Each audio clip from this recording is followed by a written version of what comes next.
సంస్థల కరెస్పాండెంట్ మీ అందరికీ కూడా తెలిసిందే.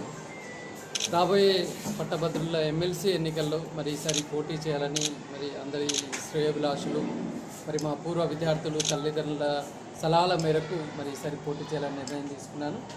అందులో భాగంగానే గత వారం రోజుల నుంచి కూడా ఎన్రోల్మెంట్ అవేర్నెస్ కార్యక్రమాలు మనం చేస్తున్నాము.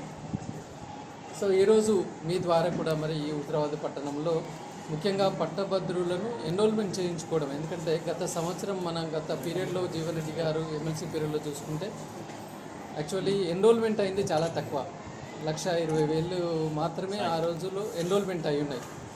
అందులో ఒక 10,000 ఆల్మోస్ట్ ఆల్ ఓటింగ్లో లేకపోతే అసలు అయింది ఓన్లీ అరౌండ్ 1 lakh.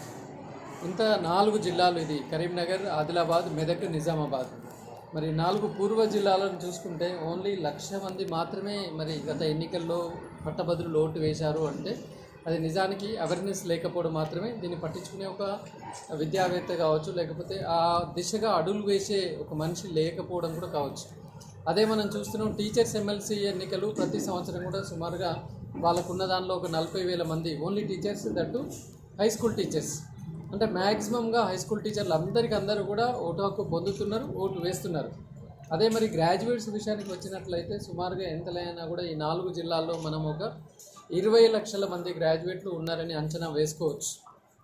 మరి 20 లక్షల మంది గ్రాడ్యుయేట్లు ఉన్న దానిలో గత ఎన్నికల్లో ఓన్లీ 1,00,000 మంది మాత్రమే ముందుకు వచ్చారు అంటే అసలు పట్టభద్రులకి మాకు ఓటు హక్కు ఉంది, మా ద్వారా ఒక ఎమ్మెల్సీ అనేది కూడా ఎన్నుకోవడం జరుగుతుంది, ఆయన ద్వారా మా నిరుద్యోగులకు కావచ్చు, లేకపోతే ఉద్యోగులకు కావచ్చు, ఫైట్ చేయడానికి ఒక మనిషి ఎమ్మెల్సీ రూపంలో మాకు కేటాయించబడింది అన్న అవేర్నెస్ చాలామందికి లేకుండా పోయింది.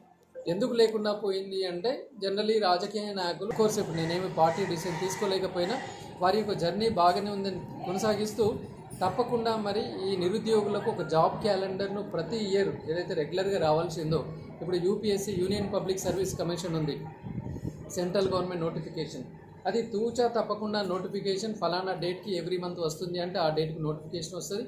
ఎగ్జామ్ కండక్షన్ కావచ్చు, జాబ్స్ డిక్లేర్ కావచ్చు, ఇక్కడ ఎలాంటి గ్యాప్ లేకుండా యూపీఎస్సీ చాలా చక్కగా నిర్వహిస్తుంది.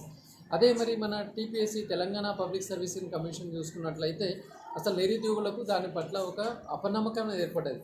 ఇవాళ గ్రూప్ 2 మనం అప్లై చేస్తే ఆ పరీక్ష రాసేసి రిజల్ట్ వచ్చేసరికి 4 ఏళ్ళు అయితే కావచ్చు, ఈలోగా నేను ఎక్కడ సెటిల్ అయిపోతాను అనే ఒక అపనమ్మకము మన తెలంగాణ పబ్లిక్ సర్వీస్ కమిషన్ మీద, గతంలో ఉన్న ఆంధ్రప్రదేశ్ పబ్లిక్ సర్వీస్ మీద కావచ్చు, ఒక నిరుద్యోగుల అపోహ ఏర్పడింది.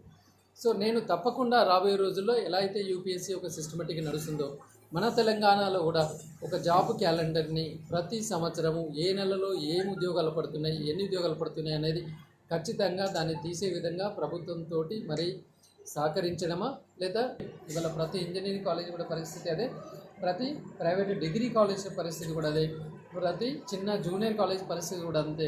మరి ఖచ్చితంగా రీఎంబర్స్మెంట్ని సకాలంలో వచ్చేటట్టుగా కూడా నేను ఖచ్చితంగా ఉంటానని చెప్పేసి కూడా కోరుకుంటున్నాను.